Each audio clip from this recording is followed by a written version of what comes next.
Bonjour à toutes et à tous et bienvenue dans l'École du Futur. Au programme, aujourd'hui, notre partenaire, d'abord, le Clémy, nous propose un nouvel épisode de sa série La famille tout écran. On le découvre dans un instant. Et puis elle a une idée derrière la tech, toujours, et elle est avec nous aujourd'hui en plateau. Jeanne Dreyfus, bonjour Jeanne. Bonjour Philippine. Au programme, aujourd'hui, vous nous emmenez au musée des mathématiques, aussi appelé Institut Poincaré, qui se trouve dans le quartier latin à Paris. Absolument, il avait ouvert en grande pompe en septembre de l'année dernière. Il était né de la volonté de Cédric Villani. On voit donc où en est cette jeune pousse muséale tout à l'heure. Et puis c'est notre sujet du jour, réguler l'accès aux écrans, une des mesures phares, vous le savez, voulues par le président de la République Emmanuel Macron.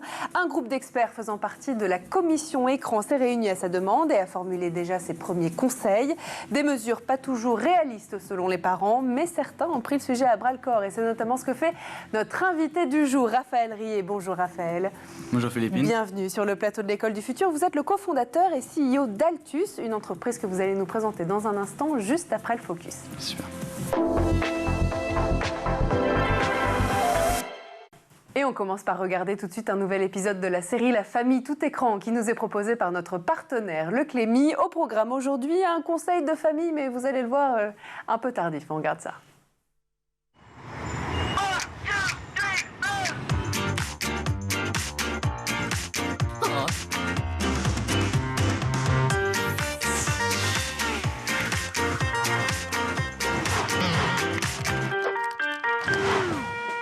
Je vous le dis, chers membres de la famille, aujourd'hui nous allons bousculer une vieille habitude. J'aime bien quand Erwan organise des conseils de famille. On dirait presque des conseils militaires. On sait dire non quand quelque chose va mal et on sait se reprendre en main. Waouh, il sait prendre des décisions. La tablette n'est pas une nounou. Nous ne pouvons pas confier notre enfant à un écran. C'est juste dommage qu'il s'en rende compte trop tard. Jamais. Nous ne lui laisserons la tablette. Juste parce qu'on croit que ça nous facilite la vie. Enfin, trop tard pour toi. Oui, c'est le moins qu'on puisse dire. La petite m'a pas loupé. T'as toujours eu le sens du sacrifice. Je vais te dire, je déteste l'art abstrait. On ne laisse pas un enfant seul devant un écran juste pour pouvoir avoir la paix. Sinon, c'est prendre le risque qu'il n'ait plus envie de bouger, qu'il prenne du poids. C'est à coup sûr des troubles de la concentration et du sommeil. Prenez la poussette, un ballon, et hop, dehors. Tablette, je vais faire du dessin avec toi. Au secours! Pas d'écran avant 3 ans, une recommandation bien connue des parents mais qui semble aujourd'hui dépassée et nombreux sont les effets nocifs de cette exposition, retard de langage, difficulté à s'endormir ou encore impact sur les relations sociales. Les professionnels s'accordent en tout cas sur les dangers que représente la technologie pour les enfants, mais on en parle tout de suite dans la première partie du talk.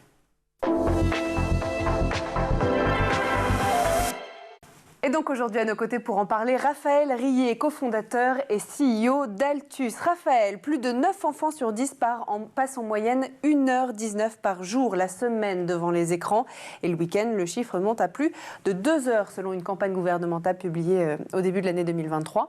Partant de ce constat, vous, Raphaël, vous militez pour que les jeunes apprennent à dompter les écrans et à les utiliser de manière efficace, utile en tout cas pour leur apprentissage. Vous le faites notamment avec Altus, dont vous êtes le PDG. Est-ce que vous voulez bien nous présenter rapidement cette entreprise ? Bien sûr. Alors, en fait, Altus, initialement, c'était un rêve et une rencontre. En 2018, je rencontre mon cofondateur qui s'appelle Tristan. Et lui, il est passionné d'informatique. Il a commencé à coder quand il avait 8 ans. Il fait du freelance depuis qu'il a 15 ans.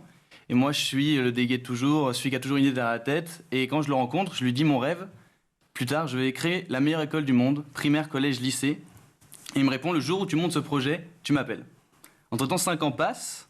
Lui, il reste major de promo. Il monte une agence web, il monte un studio de jeux vidéo. Il fait plein de choses dans l'informatique. Il reste très bon. Moi, je fais l'école 42, je finis 7e sur 1000 de ce concours. Je vais faire du freelance, je vais bosser dans un stage avec l'armée, je vais faire du dropshipping avec mes amis. Et 5 ans passent, on est tous les deux ingénieurs informatiques et je le rappelle, je lui dis « Est-ce que tu as 1 heure devant toi ?» Je lui présente les 15 étapes pour réaliser un rêve et il me dit « Ok, on y va ». Ce rêve, c'est Altus. Est-ce qu'à l'époque, c'était déjà bien clair dans votre tête ce que vous voulez faire, notamment travailler sur l'utilisation des écrans maîtrisés des jeunes ? En fait, ce qui se passe à la base, c'est qu'on ne sait pas vraiment où aller. Et on se dit que pour créer une école, avant de recréer la roue, il faut se renseigner sur ce qui existe. Donc on regarde du côté de Pisa, on voit la Corée du Sud, la Finlande, le Canada, qu'est-ce qui se passe, quelles sont les bonnes façons d'apprendre. Et on se dit, avant de créer un établissement, enfin une école, on va plutôt essayer de créer des outils pour les enseignants. Et on essaie de rassembler des enseignants. Donc on crée un exerciceur, on regarde ce qui se fait déjà dans la high-tech, quelles sont les meilleures choses à faire, qu'est-ce qu'on peut proposer. On rajoute de l'adaptive learning parce qu'on se rend compte que c'est ça qui est pertinent aujourd'hui pour les enseignants. Enfin, le numérique, ce qu'il peut apporter, c'est ce que l'enseignant a du mal à faire. Donc devant 30 élèves, c'est de proposer des devoirs différenciés. Donc adaptive learning avec la ZPD, avec Lightner. Et de ça, on se rend compte qu'on a un problème, c'est qu'on n'a pas d'exercice et il faut qu'on arrive à proposer quelque chose de nouveau pour les enseignants qui n'ont pas envie, enfin qui ont déjà beaucoup de travail, il faut corriger les copies, il n'y a pas beaucoup d'écoute des parents, ils ne sont pas très respectés par le système, donc rajouter comme ça du travail, ça ne les intéresse pas, mais si on apporte quelque chose de nouveau, ça peut leur plaire. Ils nous demandent donc de créer des exercices, et ça arrive au moment de la sortie de ChatGPT avec OpenAI et l'API qu'on va tester de fond en comble pour essayer Alors de comprendre... l'API qu'on explique, c'est une sorte de tuyau qui permet de connecter une application à une autre ou un service à une autre. Exactement. Ça permet juste d'expliquer ce que c'est. Exactement, ça permet de communiquer, donc comme on parlerait avec un humain via un chat, avec un robot, donc en l'occurrence l'IA générative, et on va chercher les limites pour comprendre ce qu'on peut en faire.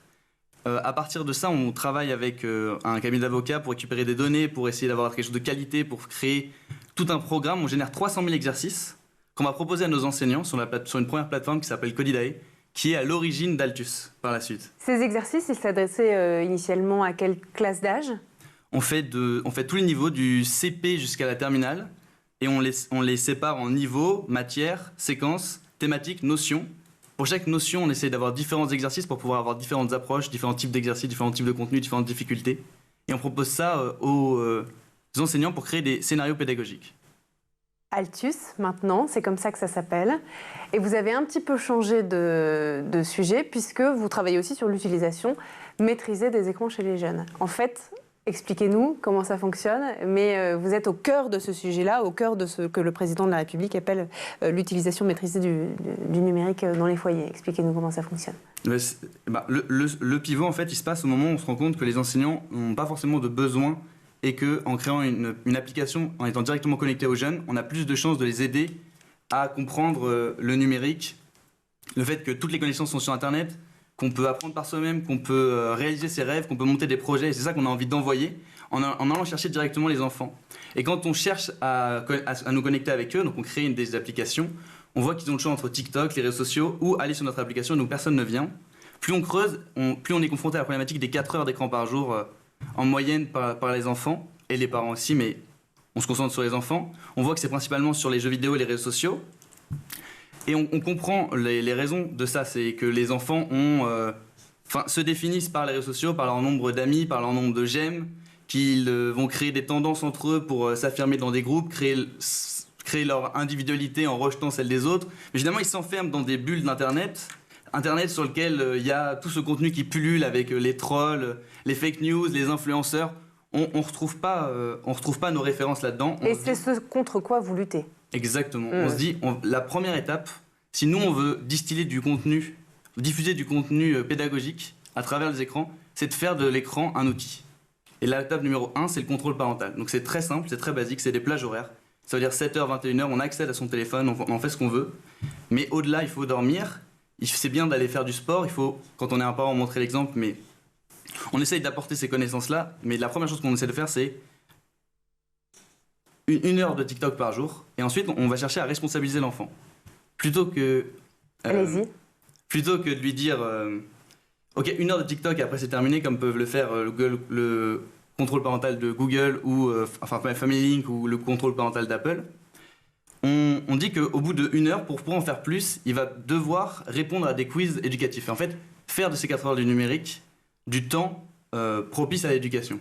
Du temps éducatif. Donc ça veut dire que pour débloquer du temps d'écran sur mon portable, je dois répondre à des quiz pédagogiques que vous me proposez sur Altus, qui est une application disponible sur mon portable en tant qu'enfant, en tant qu'élève, et ça me permet justement de débloquer ce temps d'écran.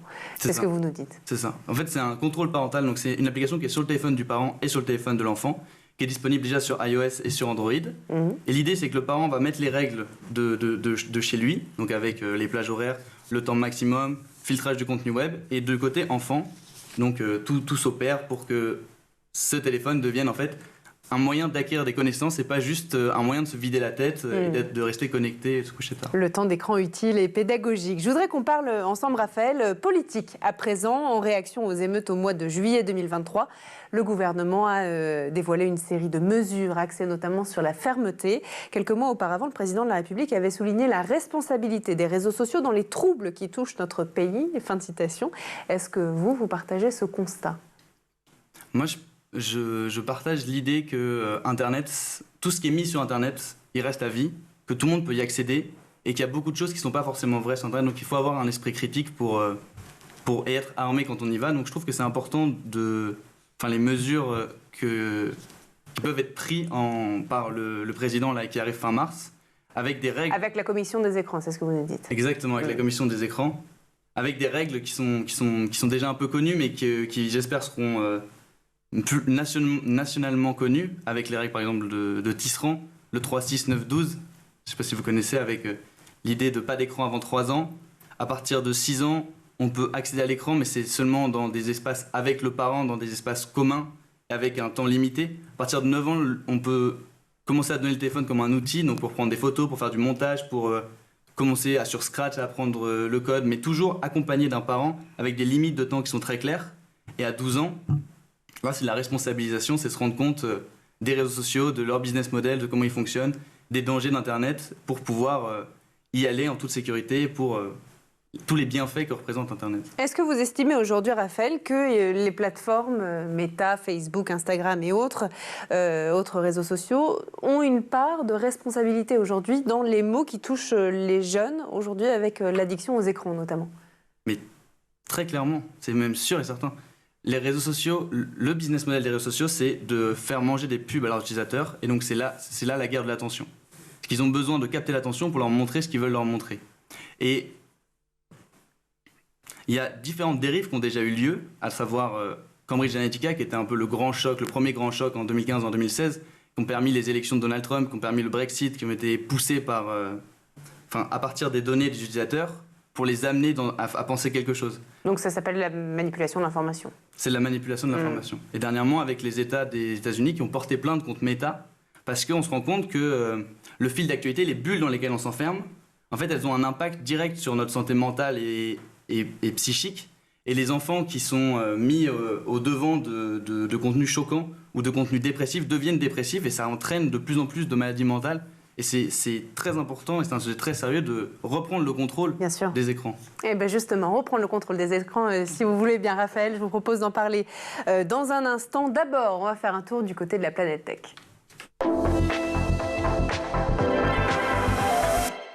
Images et vidéos, c'est le Zap et c'est l'œil de Jean Martineau. And I'm bad like the Barbie. I'm a doll, but I still wanna party.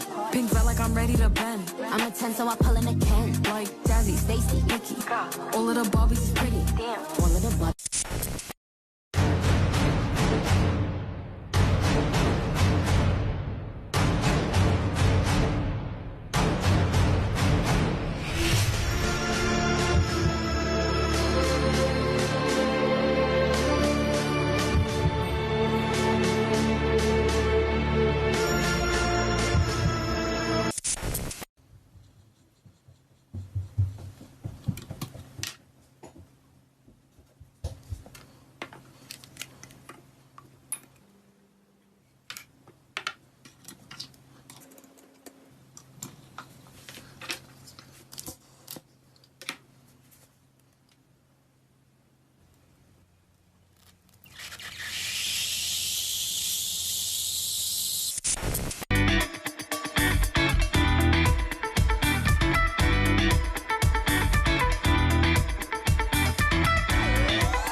Et on est de retour toujours sur le plateau de l'École du Futur et en compagnie de notre invité Raphaël Rillet d'Altus. Mais juste avant de reprendre nos discussions, on va laisser place à la chronique de Jeanne Dreyfus qui a une idée derrière la tech.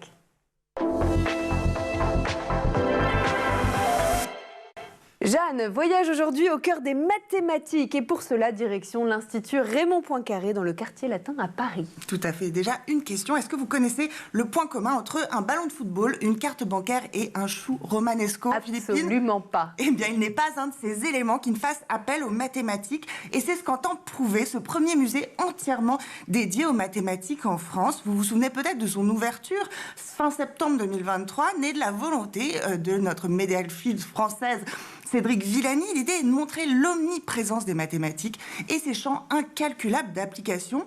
On y explore donc, pour répondre à notre question originelle, eh bien, la géométrique à l'œuvre dans les ballons de football avec ces fameux isocaèdres noirs et blancs, l'usage des nombres premiers dans les systèmes de sécurité de nos cartes bancaires ou encore la présence des fractales dans le chou romanesco. Bref, le monde entier semble exprimer. Le musée peut se comprendre via les innombrables branches des sciences mathématiques. Alors, Jeanne, qui dit musée dit histoire aussi. Est-ce que l'Institut Poincaré pose les pierres quelque part de l'histoire de la discipline? Alors, je dirais plutôt que les mathématiques, ils sont mis en perspective d'un point de vue du contexte géographique, social, dans lequel ces mathématiques ont été utilisées, comme nous l'explique le médiateur qui m'a gentiment fait la visite au musée des mathématiques. On l'écoute.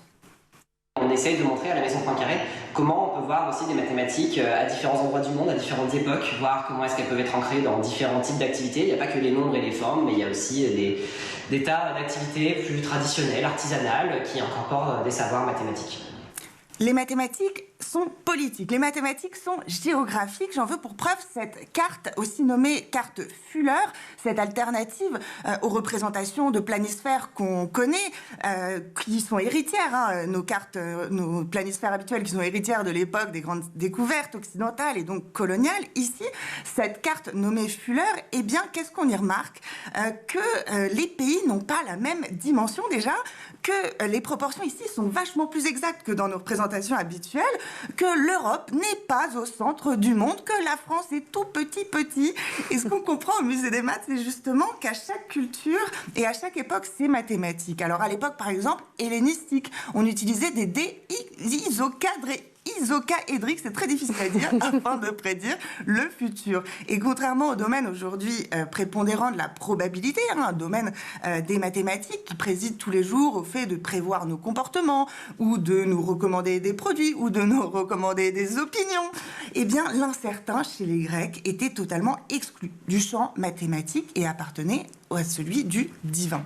Allez, un petit dernier. Si je vous dis art et sable chaud, Philippine, qu'est-ce que vous me répondez? Je sèche. Mathématiques, évidemment, enfin, ça tombe sous le sens, c'est le sujet de cette chronique qu'on peut voir dans cet art issu de la région du Vanuatu, en Mélanésie, qui consiste à dessiner des grilles géométriques et de passer et de repasser avec son doigt sur les points de croisement de la dite grille géométrique pour arriver à des motifs de tortues ou des arabesques qui représentent de façon abstraite un oiseau, la nature, des indications chorégraphiques ou des mythes de cette population mélanésienne. Comme quoi les mathématiques peuvent mener à tout et j'aurais peut-être mieux fait d'écouter un petit peu plus les cours à l'époque. Mener aussi à des vocations, les mathématiques, j'imagine. Absolument. Ingénieur, data analyst, cryptographe, géomaticien. Moi, je suis très mauvaise en mathématiques. Autant de professions, en tout cas, qui passent par les études des mathématiques. Une des salles du musée, elle est intitulée « Devenir ».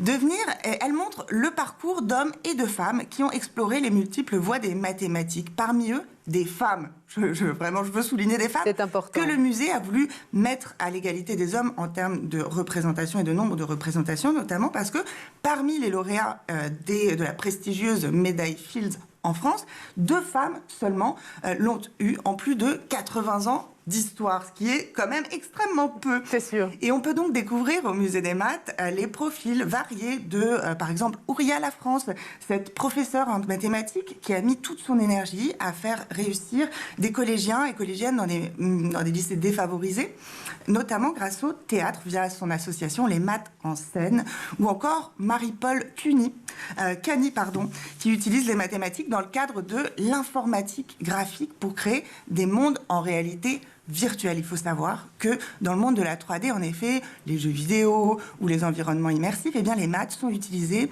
pour la compréhension des phénomènes physiques et ensuite leur modélisation. Prenez n'importe quel mouvement d'air dans les arbres ou n'importe quel effet de lumière sur un personnage.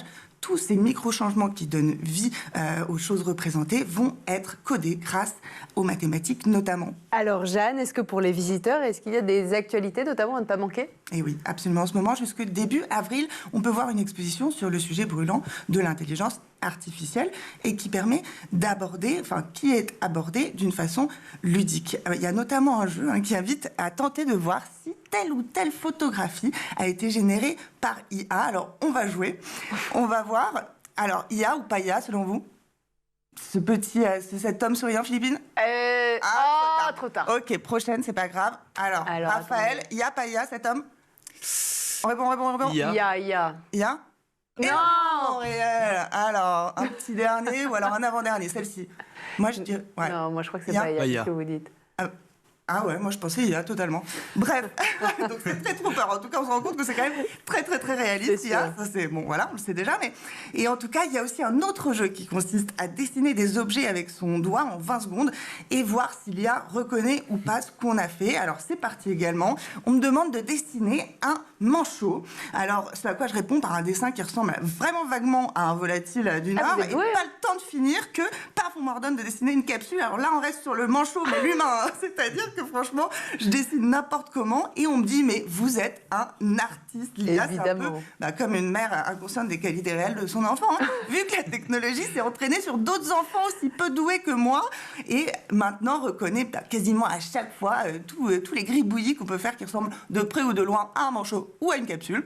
Bref, comme quoi, vive la technologie et allez, n'oubliez pas d'aller comprendre le monde et de vous coucher moins bête au musée des mathématiques situé à Paris, 11 rue Pierre et Marie Curie. Vive les mathématiques et mesdames, messieurs, vive Jeanne Dreyfus. Merci beaucoup Jeanne. Et on lance tout de suite la deuxième partie du talk.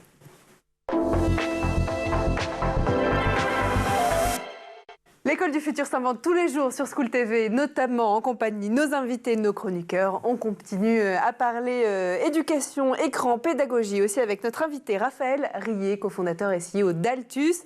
Interdire ne règle absolument pas le cœur du problème avec les écrans. Est-ce que c'est votre avis? Puisque on a l'impression que vous éduquez au contraire les enfants à bien utiliser les écrans à la maison notamment. Je mettrais quand même une réserve sur les écrans. C'est important de ne pas être trop sur les écrans, c'est important de sortir. Et ce qu'on essaye de faire avec Altus, c'est pas de dire que les écrans, il faut y aller, qu'il faut passer son temps là-dessus et qu'on apprend grâce aux écrans. C'est plutôt de dire, quitte à passer du temps dessus, autant essayer de le faire intelligemment. Et que les outils sur lesquels on passe le plus de temps, ils ne sont pas juste là pour nous vider le cerveau ou nous occuper. Mais ils peuvent nous permettre d'avoir un esprit critique, de s'adapter à nos besoins, de détecter des lacunes. Et c'est ça qu'on va chercher à pousser. Mais le mieux, ça reste les humains, les activités sportives, la discussion, le réel. Sûr. Mais ça veut dire que les méthodes autoritaires qui sont utilisées par certains parents, on prend le portable et puis on le rend le lendemain parce qu'on a fait une bêtise ou parce qu'on a trop d'écran, en fait, tout ça, ça procure un faux sentiment de sécurité aux parents? Alors, je ne peux pas vraiment juger ces situations parce que les parents font tous au mieux en fonction de ce qu'ils peuvent faire, du contexte, de l'environnement, enfin de tout un tas de paramètres. Simplement, c'est vrai que l'idée qu'on proposerait, et c'est pas un conseil mais plutôt une généralité, c'est de montrer l'exemple et de mettre des règles claires. Donc pas de téléphone à table, pas de téléphone avant d'aller se coucher, pas plus d'un certain temps vu avec la famille, et c'est ça les règles à mettre en avant. Arracher le téléphone, ça fait partie des différents moyens pour régler un conflit, mais c'est vrai que ça le règle que dans l'instantané. Est-ce que vous diriez sur ce point qu'être parent à l'ère du numérique, c'est encore plus compliqué qu'avant, Raphaël? Je pense que c'est compliqué aujourd'hui pour les parents qui sont aussi sur les réseaux sociaux, qui ont suivi la vague depuis la création et qui se sont fait embarquer un peu malgré eux sans forcément comprendre ce que ça voulait dire, les CGV, les données personnelles. Conditions générales de vente et d'utilisation. Exactement. Toutes ces choses-là, en fait, tout le monde a été embarqué sur ces réseaux et les gens qui les ont créés se sont rendus compte de la puissance de ces algorithmes à montrer des styles, des tendances qui deviennent des normes, qui créent des achats. Et en fait, tout le monde est embarqué dans ce monde numérique, un peu à son insu, à son encontre. Et c'est dur pour un parent de comprendre ce qui se passe, d'avoir un esprit critique et de montrer l'exemple. Donc je pense que sur ce point-là, c'est compliqué. Mais c'est un peu le devoir du parent de le faire. Donc il faut plutôt leur donner des outils et les expliquer, discuter, et on verra ce que ça donne. Les accompagner, effectivement. Alors, afin de reprendre le contrôle de nos écrans, le président de la République, Emmanuel Macron, a annoncé lors d'une conférence de presse début janvier qu'il avait réuni une commission composée des meilleurs experts qui détermineront le bon usage des écrans pour nos enfants. C'est ce qu'il dit, le président de la République. Est-ce que c'est une bonne nouvelle pour vous, Raphaël, et qu'est-ce que vous en attendez de cette commission ? Moi, je trouve que c'est une très bonne nouvelle parce que il y avait les assises des écrans à Paris un peu après février, il me semble. En janvier peut-être. Et l'idée, c'était d'expliciter un peu tous les usages des écrans et comprendre quelles étaient les limites qu'il fallait poser. Donc c'est très intéressant et je pense que on n'a pas conscience de ce qui se passe quand on donne le téléphone parce qu'on n'a pas envie que l'enfant nous embête, qu'on a tendance à dire que les jeux vidéo c'est mauvais tout de suite, alors qu'en fait il y a des choses qui sont bien quand ça permet après une connexion dans la vraie vie. Enfin, il y a plein de choses qui sont mitigées. Et donc le fait qu'il y ait une commission et qu'il y ait ensuite des informations qui soient données à tout le monde, c'est excellent. Et j'espère que les parents suivront ça au mieux. Est-ce que vous travaillez aussi de main dans la main avec les plateformes ou les grandes entreprises de la technologie ? Je pense notamment, vous les avez cités, à Apple, Samsung, entre autres, pour peut-être implémenter votre produit, votre projet, votre technologie aussi au cœur des téléphones d'office quand on les achète, on a Altus ? Ça fait suite à la loi qui s'appelle Studer, qui impose justement à tous les vendeurs de téléphones ou revendeurs de téléphones d'amener un contrôle parental dans les systèmes. Et donc on espère effectivement se positionner sur cette place-là. On est en échange avec les opérateurs mobiles, avec les fabricants de téléphones pour essayer de voir dans quelle mesure est-ce qu'on peut s'associer ensemble pour faire un contrôle parental en France avec toutes les normes et tous les usages possibles. Ça serait l'idéal pour vous ? Ce serait un très bon canal de diffusion et j'aimerais beaucoup que ça se fasse. Ouais. Le contrôle du temps d'écran des enfants, il n'est pas suffisant pour la majorité des parents. Les enfants arrivent à le contourner sans trop de problèmes. C'est ça aussi le sujet de ces plateformes. Vous viendriez leur offrir une nouvelle fonctionnalité, quelque part, avec en plus un aspect pédagogique et ludique et éducatif. Est-ce que c'est ça qu'elles viennent chercher aussi quand elles viennent vous voir ? Je pense qu'il y a de ça parce que... moi et mon cofondateur, on est ingénieur informatique de formation. Donc on bosse dans ces milieux-là et dans la technologie, dans les choses les plus récentes depuis le début de notre formation. Aujourd'hui, dans l'entreprise, on est 4 ingénieurs informatiques et une personne qui était de l'incubateur d'HEC qui s'occupe de nous aider pour diffuser le produit et pour en parler, et pour la communication, le marketing, le business. Donc, on a des compétences qui sont très fortes pour faire ce que les autres n'arrivent pas à faire, que ce soit pour l'éducation, c'est-à-dire que l'idée derrière Altus, c'est effectivement qu'au bout d'une heure, pour en faire plus, ils répondent à des quiz éducatifs.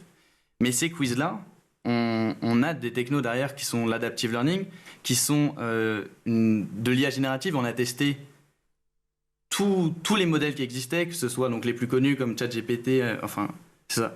ChatGPT 3.5, Turbo 4.0, mais il y a aussi Llama 2. Plus récemment, il y a Claude, il y a Mistral. En fait, on essaye tout avec différents nombres de paramètres pour se rendre compte des limites des choses de ces exercices, pour les accorder ensuite avec le maximum de personnalisation possible. Et donc, dans les petites fenêtres qu'on a pour donner envie, pour que l'enfant soit motivé à répondre à des quiz, on essaye de donner le maximum pour qu'il acquiert des connaissances. Que s'il y a de la rétention, que ce soit adapté à lui. Rendre les écrans utiles pour nos enfants, une autre manière de voir le numérique. C'est ce que fait notre invité, vous l'aurez compris, Raphaël Rié. Merci d'avoir été parmi nous aujourd'hui, Raphaël. Je rappelle que vous êtes le cofondateur et le CEO d'Altus. Altus disponible sur iOS et Android. Merci également à vous, Jeanne, pour cette chronique, toujours aussi passionnante. Merci à vous de nous avoir suivis. Et puis nous, on se retrouve dès demain, 12h30 sur School TV. Bonne journée.